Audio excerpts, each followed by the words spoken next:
کے آداب جمع کی مکمل تفصیلات اسلامی طریقے سے جاننے کے لیے ویڈیو کو آخر تک لازمی دیکھیے گا۔ بیوی سے جمع کرنے کی نیت اس کی حفاظت اور حرام کاموں سے بچنے کی ہو۔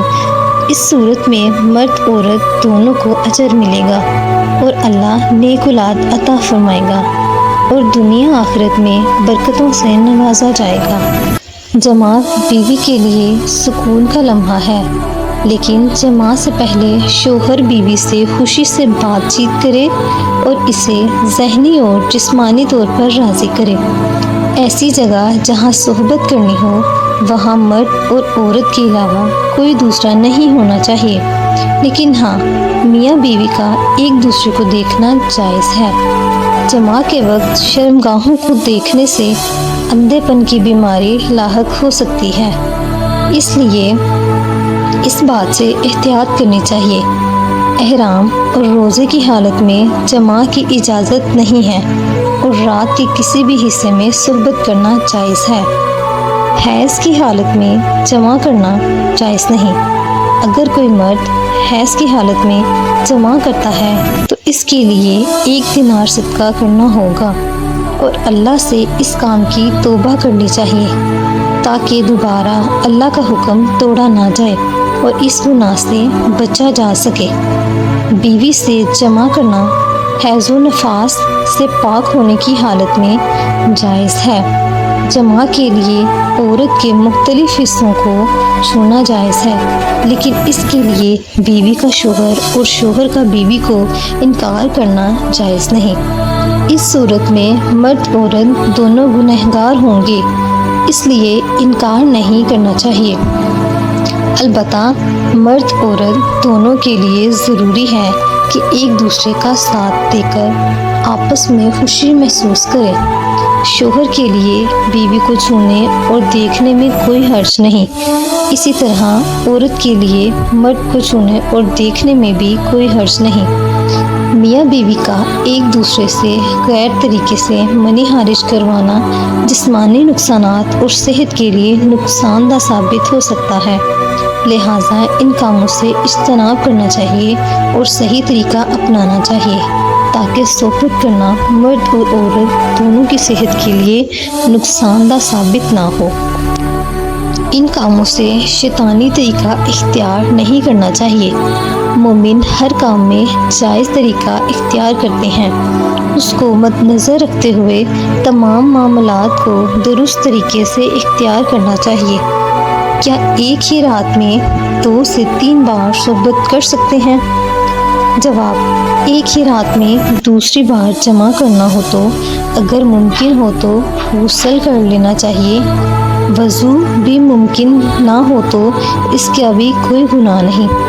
ایک رات میں 2 بار مباشرت کی جا سکتی ہے۔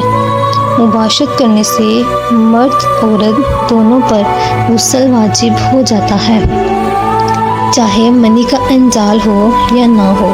غسل واجب کے ساتھ حالت جنابت میں سویا جا سکتا ہے۔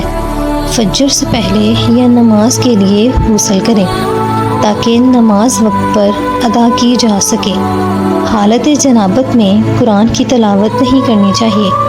حالت جنابت میں نماز، قرآن کی تلاوت اور اس کے علاوہ ذکر و اذکار کرنے سے منع کیا گیا ہے، لیکن اس حالت میں کام کاج، دعا سلام، بات چیت، کھانا پینا سب جائز ہے، یہاں تک کہ سحری بھی کر سکتے ہیں۔ صحبت کی حالت میں اگر اذان شروع ہو تو اس عمل کو کچھ دیر جاری کے لیے روک دینا چاہیے اور اذان کے الفاظ کا جواب دینا چاہیے۔ اس سے جلدی فارغ ہو کر نماز ادا کریں۔ اگرچہ اس عمل کے بعد فارغ ہو کر میاں بیوی کا بغیر کسی وجہ کے بستر پر لیٹے رہنا نماز سے غفلت ہونے کی نشانی ہے، لیکن حالت صحبت کے دوران اذان کا جواب دینے سے علماء نے منع کیا ہے۔ جب اس عمل سے فارغ ہو جائیں تو ان کلمات کا جواب دے سکتے ہیں۔ جماع کے دوران اولاد کے وقفے کی نیت سے شرمگاہ سے باہر منی خارج کرنا جائز ہے، لیکن بلا ضرورت اس طریقے سے منی خارج کرنے سے پرہیز کرنی چاہیے، کیونکہ نکاح کا مقصد افزائش نسل ہے۔ میاں بیوی کی راز کی باتیں کسی دوسرے سے شیئر نہیں کرنی چاہیے۔ دوسرے سے شیئر کرنا بے حیائی ہے اور یہ کبیرہ گناہ ہے۔ اس کے علاوہ صحبت کرتے تصویریں بنانا اور ویڈیو بنانا، پھر ان کو دیکھنا بے حیائی کی علامتیں ہیں۔ آپ صلی اللہ علیہ وآلہ وسلم نے فرمایا، میری امت کو معاف کر دیا جائے گا، مگر جو اعلانیہ گناہ کرتے ہیں ان کو معاف نہیں کیا جائے گا۔ اعلانیہ گناہ جس کا مطلب ہے کہ ایک شخص رات کے وقت گناہ کرتا ہے، اللہ تعالیٰ نے اس کے گناہ پر پردہ ڈالا ہوتا ہے، لیکن صبح ہوتے ہی وہ کہتا ہے میں نے رات کو فلاں فلاں برا کام کیا تھا، رات گزر گئی تھی، اس کے رب نے اس کا گناہ چھپا کر رکھا تھا، جب صبح ہوئی تو وہ خود پر دیے گئے پردے کھولنے لگا۔ اللہ تعالی ہمیں دین کی صحیح سمجھ عطا فرمائے اور دین کے راستے پر چلنے کی توفیق عطا فرمائے۔ مزید اس طرح کی اہم معلوماتی ویڈیو دیکھنے کے لیے ہمارے چینل کو سبسکرائب لازمی کیجیے گا۔